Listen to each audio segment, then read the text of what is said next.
your true friends are the ones who challenge you. And, anybody who just goes along with whatever you say isn't isn't necessarily a true friend because there's no growth without friction.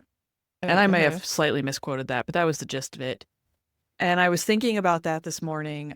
I don't know what exactly it was in relation to nines, but I was thinking about that. And I was thinking about not necessarily Aaron as much, because Aaron and I have been together a long time. We certainly have fights, we have things that we work on. Fighting is very hard for him, though. Any kind of Mm-hmm. conflict is very difficult for him. But I was thinking about it more from a friend context of the people who have disappeared from my life because I challenged them or thought differently than them or things like that. And a few of them I they most likely are nines, right? And it's just Mm-hmm. it in their brain, the avoidant, like we're just going to completely avoid. You made me uncomfortable, therefore we're no longer friends. And so I'm I'm just Hmm. going to disappear.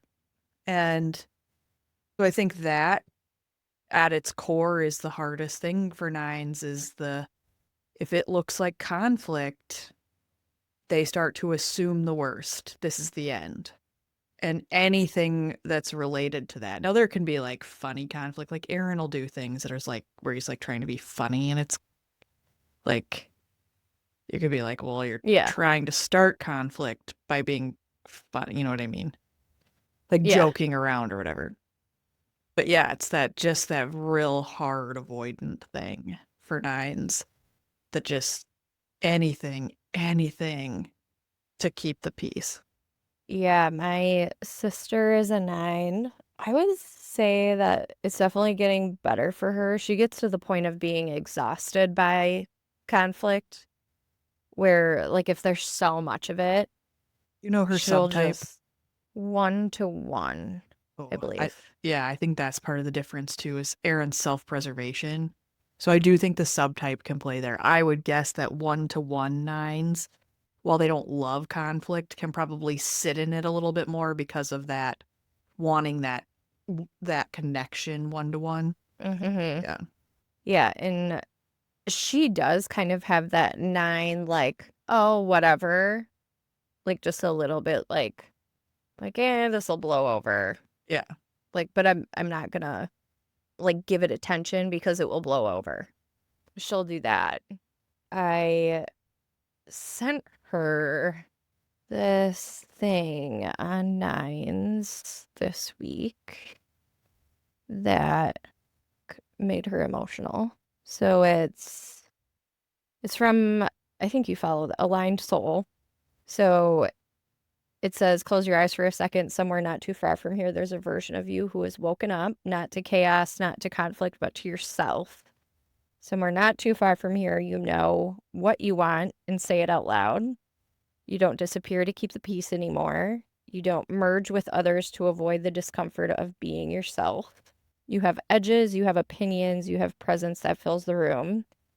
Somewhere not too far from here, you've learned that conflict doesn't have to mean disconnection. So, to your point, and you've forgiven yourself for all the years you stayed quiet to make everyone else feel comfortable.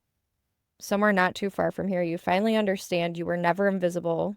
You were just asleep. Now you're awake. The people who matter are so glad you finally showed up.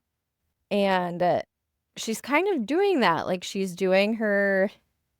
like, she's doing a little apparel side hustle thing that is fun for her. She's super creative, very artistic.